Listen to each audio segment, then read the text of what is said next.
Hello guys, dalawang klase ang pili.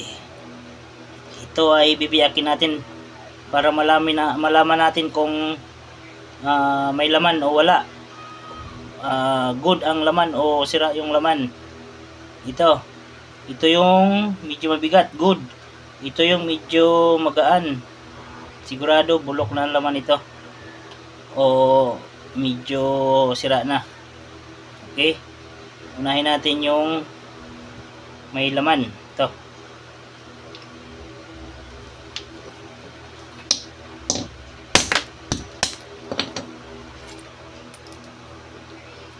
okay, good ang laman nya.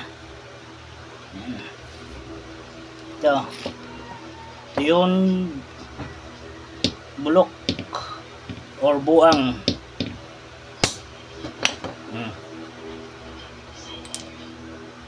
Yan ang laman.